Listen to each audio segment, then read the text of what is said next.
Hi, everybody. Welcome to the latest episode of the SCU Show. I'm your host, SCU. You might know something new. I have no glasses on. Yes, on Friday night, right before I moved into my new place, I was wiping the width of my shirt, and all I heard is a cracking sound. I'm like, what was that?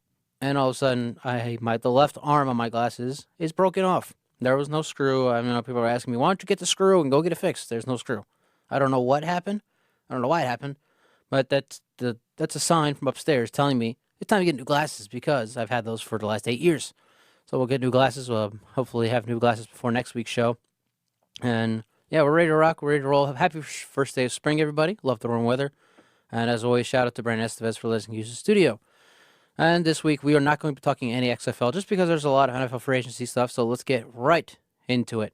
And we'll start with the thing everybody's talking about. Not really. We'll start with Lamar Jackson. Lamar Jackson he's right now on the franchise tag for the Ravens. It's a 32, I believe. I'm probably mistaken on this. It's probably I think it's a $32 million franchise tag, non-exclusive.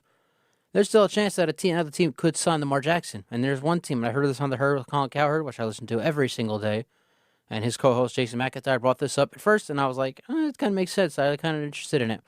Why don't the Colts go after Lamar Jackson?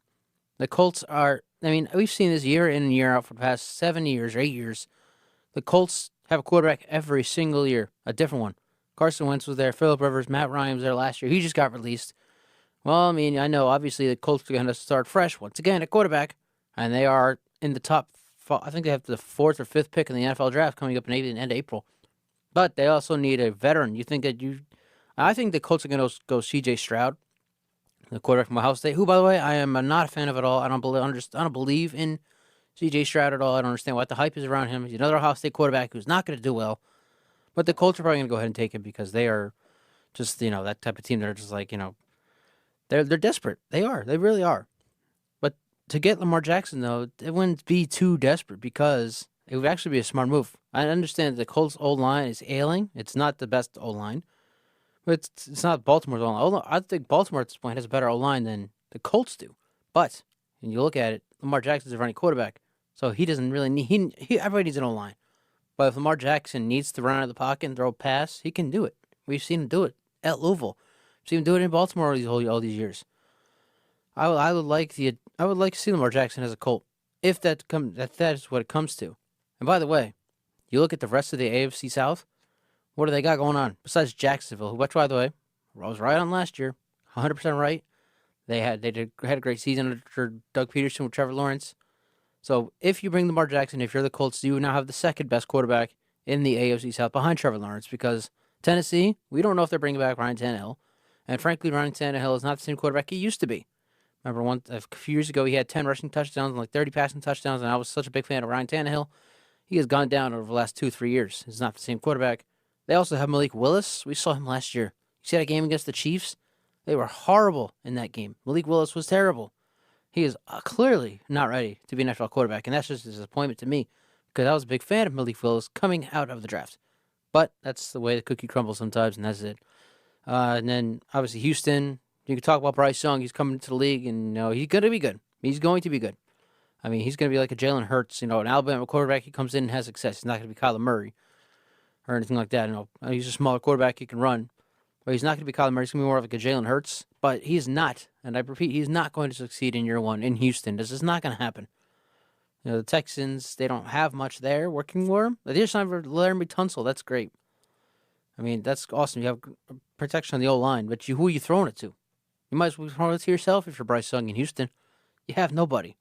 And if you're the Colts, you look at that, you see that the Titans, they have nobody at quarterback right now.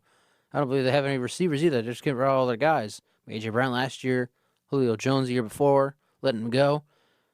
And obviously Houston, we just talked about it. Who do they throw it to? Bryce Young's going to be throwing it to himself at this point. They have nobody. And yes, Jacksonville is going to be top of the AFC South this year because the Colts are missing pieces. They are.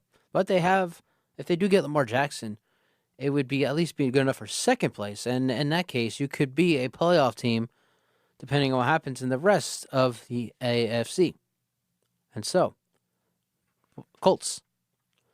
Lamar Jackson, he wants money. If the Ravens aren't going to pay him, then you pay him. And I think it would do very good for your franchise to do just that. Go pay the man. Again, SCU Show number 82. Last time we were on, I said it was 82, but I was mistaken. That was 81. This is 82. I'm your host, SCU, regardless of me not having glasses this week. I do have them. They're in my pocket. The arm is broken, so I'm not going to wear them. There's no point. I'll look stupid. Glasses sideways and all that. All right, now here's the big thing everybody's talking about. Everybody loves to hear about this. Aaron Rodgers. Oh, the drama with Aaron Rodgers. Once again, here we are. Second or third straight off season, we're hearing Aaron Rodgers and the Packers have drama. But now it seems the drama is leaning towards being over because the Aaron Rodgers era in Green Bay seems to be leaning towards over. Aaron Rodgers is looking like he's going to the New York Jets, and honestly, I don't even know what to make of it. It's so confusing. What do I say? What do I do? What sense does this make? Because you look at the AFC East, and we just talked about the AFC South. The AFC East is much stronger, obviously. Josh Allen's still the quarterback, and he still has Stephon Diggs in Buffalo. Sean McDermott's still their coach, amazing coach there in Buffalo. Miami, look what they're doing. Look who they're signing. They just got Jalen Ramsey in a trade from the Rams. So the Dolphins are building something special there. They now have two of the top best corners and safeties in the league right now. And they just exercised Tua's fifth-year option, too. So he's a talented quarterback. He's coming back for another year in Miami. And the Patriots. I was going to get to it a little later, but I'll mention it now.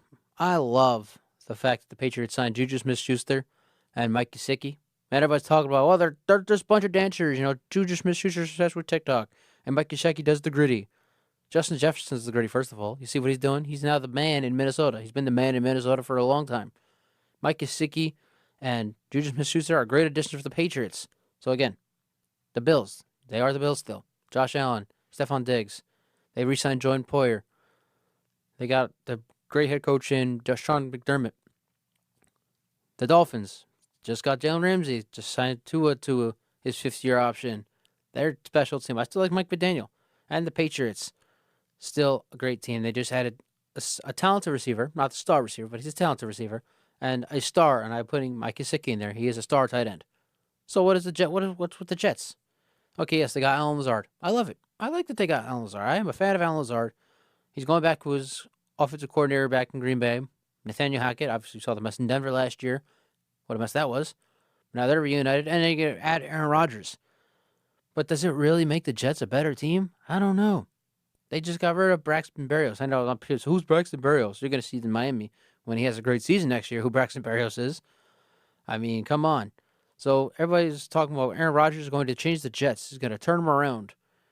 I mean, well, how? First of all, you still have a dumpster fire of a front office. So I understand where this is coming from. Woody Johnson, his name is, I think, the GM for the Jets. It's a crapshoot out there in New York. I know I'm from the area. I know what it's like to be around Jets people and Jets fans, and they talk about it all the time. So okay, if Aaron Rodgers goes to the Packers, they'll be better. Sure, your bet. I mean, obviously, it's better than Zach Wilson, because really, Zach Wilson, best thing he's known for right now is sleeping with his best friend's mom. Just saying. So I don't know what to honestly make of the Aaron Rodgers story going to the Jets. I mean, even before he was going into that darkness retreat for 4 days, a couple weeks ago, he was 90% retired, 10% still wanted to play. He comes out and he switched it.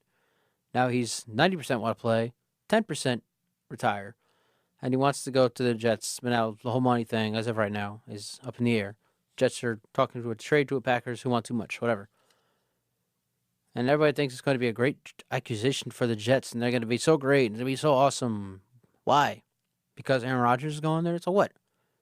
Aaron Rodgers is going to be 39 by the time the season starts. 39. He'll be the oldest quarterback in the league now that Tom Brady's gone. You think it's going to work? I'm not saying it's not going to work. I'm just saying I don't know if it's going to work. I wish Aaron the best, wish the Jets the best, wish the Packers the best, because now we talked about it a few weeks ago, had Jordan Love now taking under center there, so it's going to be a mess in New York for at least year one. Year one, it's not going to make any sense.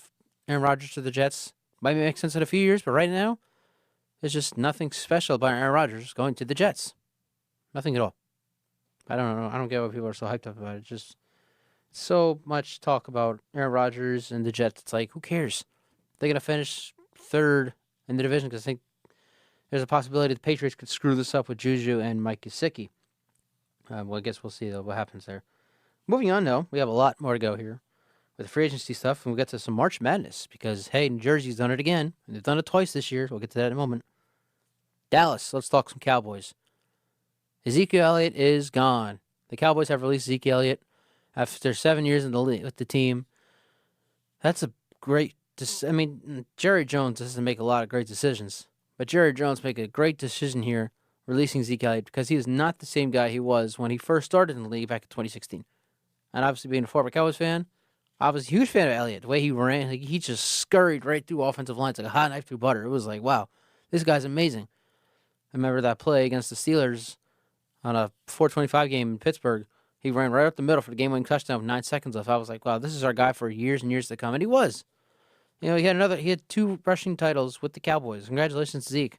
Then he got the money, and he gained so much weight, and his productivity went so far down, and it was just terrible after that. Everybody likes, but such a big fan of Zeke and what he's done. And I heard this, by the way. This is so interesting to hear this from Colin Cowherd himself. It's not about what you've done. That's not going to earn you your money. So what are you going to do with me in the future? And that was the question with Lamar Jackson. What is Lamar going to do in the future if he gets paid? Well, what happened to Zeke after he got paid? Again, everything just went downhill. 100% went downhill. Rushing was not the same. His body wasn't the same.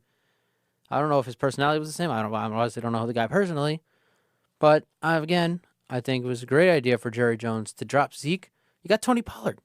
You got to draft a guy I heard the Cowboys want the guy from Texas, B. John Robinson, the running back from Texas. So you got another rookie you don't have to pay. You just put Tony on the franchise tag. Next year you get rid of him. B. John Johnson has a great rookie year. The Cowboys are set right now at running back. You don't need a guy who you're overpaying who doesn't do anything. And that goes for anything. You don't need a guy who you pay to do nothing. And that's what Zeke has become. He has become a guy you are paying to do nothing. And that was why I was a fan of Jerry Jones letting Zeke go. I wish Zeke the best. I've always be a fan of his because the way he came into the league at Ohio State, coming to the Cowboys. But, man, you are past your prime. It is over. If you get a deal, it'll be a 1-year deal somewhere. Someone will need you. Maybe in Seattle, they just got rid of their running back. Rashawn Petty just signed, I believe, with the Panthers. We'll get to it in a moment as well. Good luck to Zeke. But the Cowboys no longer need you. And you, I feel, are past your prime. And that's not a hot take or anything. I honestly believe Zeke is past his prime. It was a very short prime, by the way. 2 rushing titles. He was, like I said, hot enough to butter through all lines his rookie year and first few years. But all of a sudden, after that contract, it's all gone downhill. So good luck to whoever team signs him. He could be a backup running back at this point. Probably that's where he's going to land. All right, so there are two teams that I thought had very nice free agency. They're right as of right now. They're my free agency winners. We'll leave it at that.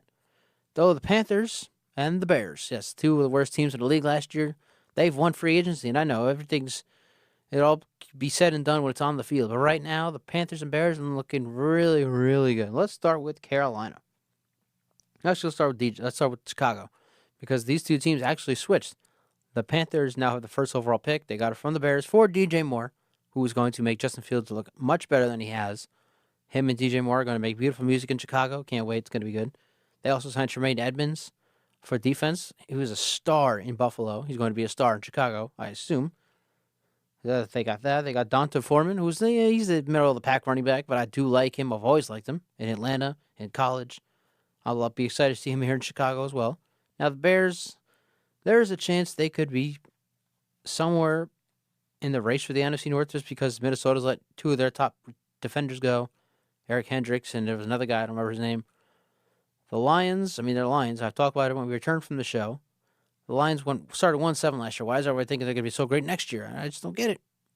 And obviously the Packers have Jordan Love. Good luck. So there's a chance with all these guys the Bears have gotten that they could do something special. But again, it's a wait and see. I know. We don't want to hype everything up before all that, And then we go to the Panthers. They signed Miles Sanders. Great running back from Philadelphia, obviously. Had a nice game in the Super Bowl. Now he's with the Panthers. Hayden Hurst. I'm a fan of Hayden Hurst. One of my favorite tight ends in the league. Played with the Falcons, played with the Bengals, and now he's with the Panthers. I did put Andy Dalton. He's going to be a nice backup. I still think that. We'll see what happens with the quarterbacks. I don't actually remember right now who else the Panthers have at quarterback.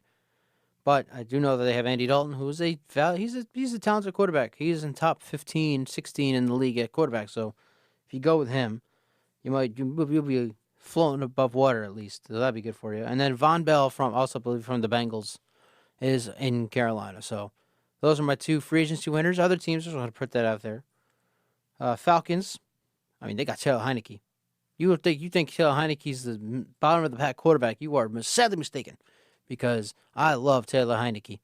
Well, I mean, he made the Commanders the Commanders. He's the reason they won the NFC East in 2020. You can put it on Alex Smith coming back, great story, but Taylor Heineke, I believe, led half of that season, and then the year after and last year as well, he saw most of the playing time for the Commanders, and that's why they were as good as they were. So I'm loving Taylor Heineke in Atlanta. I think he could overtake Desmond Ridder for the starting quarterback job week 1. Jesse Bates, a very talented safety from the Bengals. He did not have a great Super Bowl. He did have an interception in the Super Bowl, but after that, he's been roasted. So I do like Jesse Bates. I think he'll do well in Atlanta with that defense. Jonnu Smith, the Patriots traded Jonnu Smith to the Falcons, another favorite tight end of mine, so we look forward to that as well. So Taylor Heineke and Jonnu Smith, that could be an interesting duo there in Atlanta. Got to give it up to the Raiders as well. They've signed Jimmy Garoppolo. That's huge. After you got rid of Derek Carr, it's like you trade in a Mercedes, and here comes your Mustang. You know, it's kind of like a little bit of an upgrade. You know, I obviously think that Jimmy Garoppolo is a better quarterback than Derek Carr. And I think Derek Carr is going to do well in New Orleans. I think Jimmy G is going to do even better in Vegas. By the way, they also signed Jacoby Myers from the Patriots. Love that. Love that signing for the Raiders. Because now Jacoby Myers is going to be a solid number 2 behind Devontae Adams. I almost said he was a 1, but I forgot Devontae Adams. He's still the best receiver in the league. He's still there in Vegas. So the Raiders making beautiful music. Jimmy G, Devontae Adams, and now Jacoby Myers. And Josh Jacobs signed the franchise tag, so he'll stay in Vegas. The AFC West is going to be interesting next year.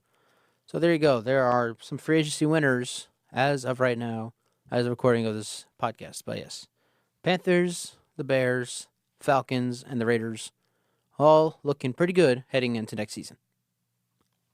So I can't wait for that. It'll be fun. Oh, and by the way, the Bengals signed Orlando Brown from Kansas City. Giving Burrow plenty of time to throw to T. Higgins, Jamar Chase, and open up the run game. Big get for the Bengals, who are looking to get back to the Super Bowl for the second time in now 4 years. And Darren Waller signed with the Giants, or traded to the Giants, which everybody's talking about. He just married Kelsey Plum from the Las Vegas Aces, so they were going to be married in Vegas and stay together in Vegas, and then all of a sudden, like 12 days later, damn, he's going off to the East Coast to join the G-Men. It's sad, but that's sports is a business. I mean, that's just the stuff that happens. That's all. All right, so again, episode number 82. I'm your host, SCU. No glasses this week because they're broken. I'm supposed to go this morning to get them fixed, and I woke up late. I was like, God damn it. Might try super glue. I don't know. We'll see what happens, but hopefully next week we'll be back with a pair of glasses, whether the ones I've always worn or a new pair. Stay tuned for updates. All right, final topic. Let's get to the March Madness, because it has been another mad March here in college basketball. I remember last year, St. Peter's knocked off Kentucky, the 15 over the 2, and I was like, yes, Jersey. St. Peter's out of Jersey City, New Jersey, about 30 minutes from where I grew up for 20 plus years. This year, we now only have one, but we have 2 teams out of New Jersey doing it again. Princeton, I don't remember who they beat, but they actually got to the Sweet 16. They lost in the Sweet 16, and that was unfortunate, but the run is over. Or no, they're not done yet, but they're probably going to lose. But there's been a great run for Princeton, out of obviously Princeton, New Jersey, so go Tigers. Jersey represent again. And Fairleigh Dickinson, they are out. They've officially lost. But what a run for Fairleigh Dickinson. Number 16, knocking off, I don't remember who they knocked off. I just know Fairleigh Dickinson won their first game. They knocked off Purdue, that's right. They knocked off top-seeded Purdue in their region. The second 16 team, or the third 16 seed, to knock off 1 seed in NCAA tournament history. And 2 of them have come in the last 2 years, both from New Jersey. So again, Jersey represent. Continuing with our March Madness. Virginia, 5 years to the date, on March 16, 2018, overall number 1 seed Virginia lost to 16th ranked University of Maryland at Baltimore College. Nobody knows where that is. Well, now you do. It's in Baltimore, but you don't even know who that team is. They knocked off the number 1 overall seed in the tournament, Virginia. 5 years later, March 18th, whatever it was, 2023, Virginia's out again. They were a 4 seed this time, but again, another huge upset loss for Virginia in the tournament, and that just continues on to March Madness. And by the way, now we got coming up, it'll be on Thursday in Vegas, by the way, so this makes it even more entertaining. UConn, who I've been following this tournament, not because I haven't been winning, I've just been covering it for the website I work for, News Talk New England. I covered the UConn men's basketball team during the tournament. They're going to play Arkansas in Vegas in the Sweet 16. And Arkansas just knocked off the defending champion Kansas Jayhawks. So you got a lot of exciting stuff coming here in March Madness. It's just, I can't wait for this. I can't wait to see how it pans out. Obviously, it's crazy. No North Carolina, no Duke, no Kentucky, and no Kansas in the Sweet 16. That's something we just never see, ever. How insane is that? So I'm very excited for Kansas and Arkansas in the Sweet 16 next year. It's on Thursday. It's in Vegas. And I can't wait. I am here for all this madness. I love it. Everybody talks about the March is the slow time of the year. No, it's definitely not a slow time of the year. We have March Madness. We have NFL free agency. We got a lot coming. It's very, very exciting. Obviously, next month we'll get into the USFL. That starts April 16th. So we'll have a show for that. We'll have the draft at the end of April. So we'll be doing some mock stuff, talking about who goes where. It'll be interesting to see who goes where. Again, I think Bryce Young is obvious at number 2 to Houston. And I think C.J. Stroud is going number 5 to the Colts. Outside of that, who knows? Anthony Richardson, Will Levis, who actually knows? We'll see. We'll break it all down. We'll come back and we'll do this. We'll do the whole thing. And yeah, it's going to be a fun summer. It's going to be a very fun summer. By the way, the New England Broadcast Network officially launches in just 10 days. Next Saturday, April 1st, we will be out in West Haven, Connecticut as the Connecticut Falcons take on the Seacoast Warhawks in a rematch of the 2022 Independent Football Association Championship game. And the New England Broadcast Network will bring you that. So I'm very excited for that. All right. I can't see how long we've gone, but I'm pretty much. All right. So Brandon's telling me we have been here for about 22 minutes, which that's fine right around, We've gotten through what we've gotten through. NFL free agency stuff. Glad to be back after a week off, which was not. It was an unexpected week off. Was supposed to be here last week, but money talks. Got called into work, so got to do what you got to do sometimes. I'm sure you all know about that. All right. I'm gone. Thank you for listening. Thank you for watching, everybody. This has been episode number 82 of the SCU Show.